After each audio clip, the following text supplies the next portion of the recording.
Ustaz, apakah boleh makan ikan asin? Siapa yang melarang? Boleh, asal ikan asinnya bener ya. Ya, ikan asin bener maksudnya apa? Nggak pakai formalin, nggak pakai apa, boleh-boleh aja ikan asin, nggak masalah. Ya.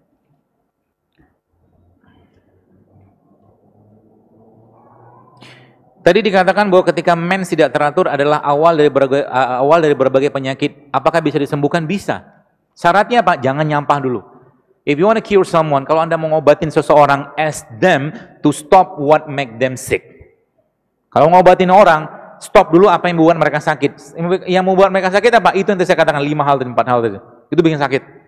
Sama satu lagi, semua makanan yang diolah, diproses. Saran saya, jangan jadikan makanan tiap hari. Kalau Anda pengen camilan, bawa dari rumah, bawa buah, ya bawa kacang-kacangan, itu jauh lebih baik daripada Anda beli yang kemasan-kemasan itu, teman sekalian.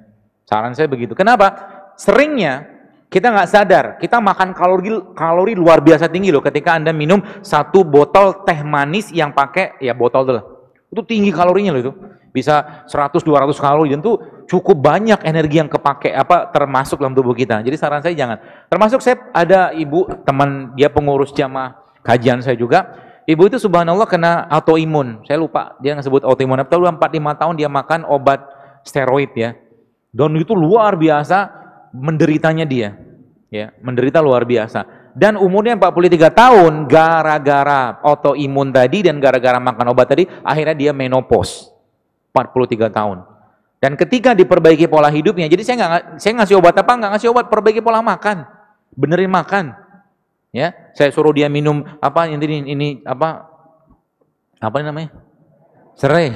Lupa, mungkin kurang minum. Akhirnya habis. Jadi nggak tersinggung lagi panitianya. Nggak apa-apa lah. Moga-moga pahala saya banyak.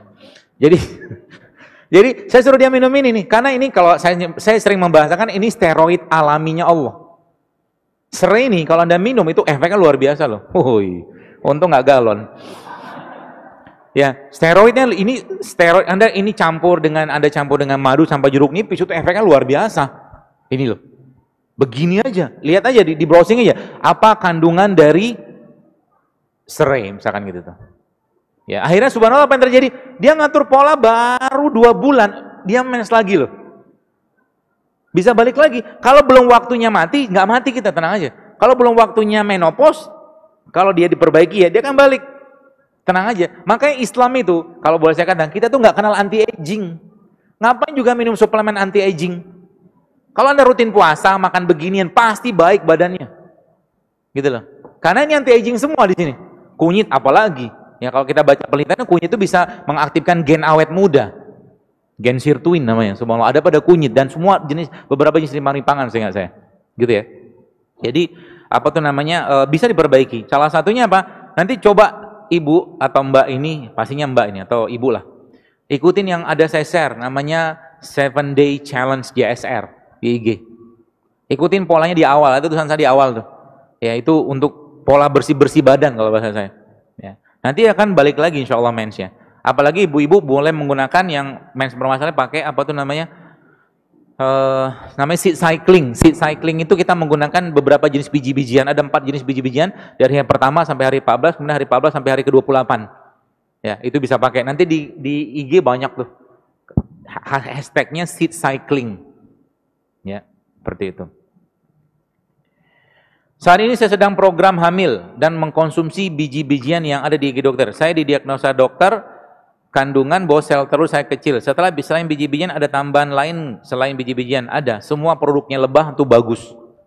Semua produknya lebah. Ya, apa itu? Ya, madu, bipolen, royal jelly, propolisnya, makannya terus setiap hari. Ya. Sama rimpang. Rimpang yang paling bagus apa? Untuk memperbaiki perut kita sama ginjal kita. Saya sarankan 2 sebenarnya. Pertama, kalau Anda mau bikin infus juga nggak apa-apa tuh. Anda cemplungin kayu manis, jahe, sama kunyit. Minum tiap hari itu. Nanti spermanya jadi lincah. Gitu. Dan kalau Anda minum gitu, sebenarnya apa yang terjadi kemudian? Terjadi kemudian nanti insya Allah sebenarnya tubuh akan nge-recover sendiri gitu.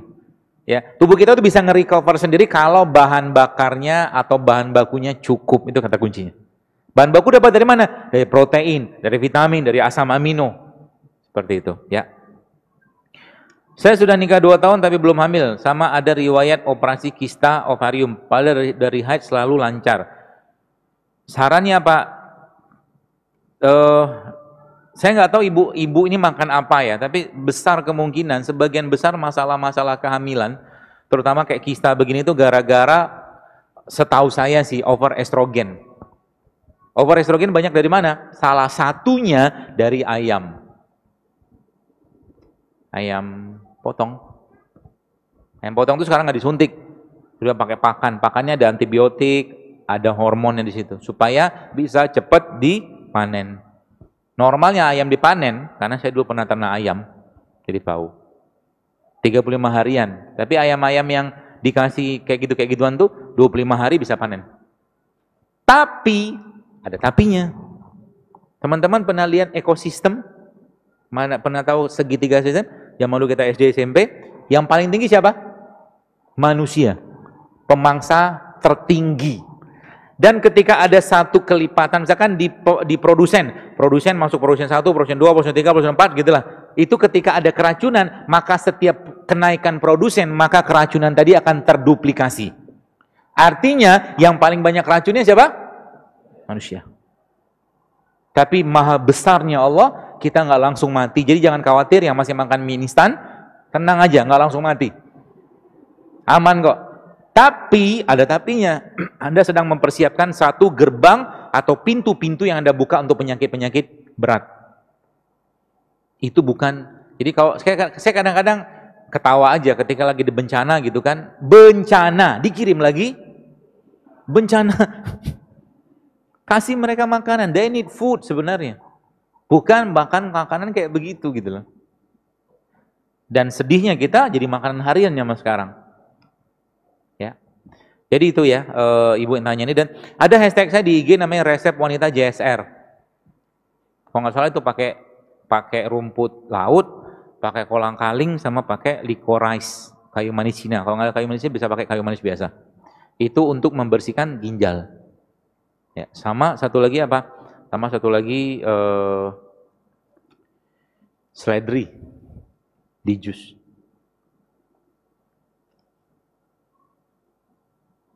Produk Allah apa saja yang dapat membantu menyembuhkan leaky gut? Semua jenis bumbu. Semua jenis bumbu. Cengkeh, jahe, kayu manis, kapulaga. Pernah saya share waktu kan? Itu cemplungin kayak bikin bumbu soto itu loh. Itu semuanya obat untuk leaky gut.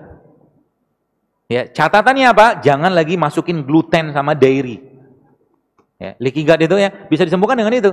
Ya, dan yang paling luar biasa sebenarnya paling, kalau kita sering nyebutnya the king of rimpang, itu jahe sebenarnya. Ya, jahe sama kayu manis itu kalau berdasarkan Anda mulai rutinkan dalam jumlah kecil aja. Sama satu lagi habatus sauda, makan tiap hari. Dia akan memperbaiki leaky gut. Ya. Makanya kalau sudah diperbaiki maka dia akan dia akan rapat kembali. Jadi semua jenis bumbu. Kapulaga, kayu manis gitu-gitu. Apakah makanan rebus-rebusan seperti kentang rebus, telur rebus, labu siam rebus itu sudah mencukupi tubuh dalam 1 hari? Enggak. Enggak. Tergantung Anda gini, sebenarnya diet itu enggak ada kalau saya membahasakan. Kalau Anda makannya benar, makannya seimbang, tubuh akan normal-normal saja dia. Berat badan akan turun. Ya. Sekarang misalkan kita bicara tentang orang yang kena misalkan hiperkolesterol. Hiperkolesterol itu kenapa? Ya karena perutnya nggak bisa ngolah makanan, karena livernya juga bermasalah, seterusnya lah. Sehingga diobatin apa? Suruh dia puasa dulu. Nanti apa yang terjadi? Tubuhnya akan nge-recover lagi sebenarnya. Jangan ngobatin. Jadi kalau saya ditanya, apakah makan begini bisa nurunin kolesterol? Bisa, asal puasa aja. Bisa nurunin kolesterol. Bahkan makan begini yang bisa untuk asam urat juga. So simple lah seperti itu ya. Jadi kentang rebus isinya apa? Kentang rebus, kentang itu karbo, bagus nggak? Bagus. Telur rebus, telur itu protein. Telur itu jangan digoreng, rusak proteinnya. Jadi jangan makan telur yang digoreng. Telur yang bagus, yang paling bagus apa? Mentah sebenarnya. Kalau nggak setengah matang, kasih lada sama garam, jadi deh. Ya.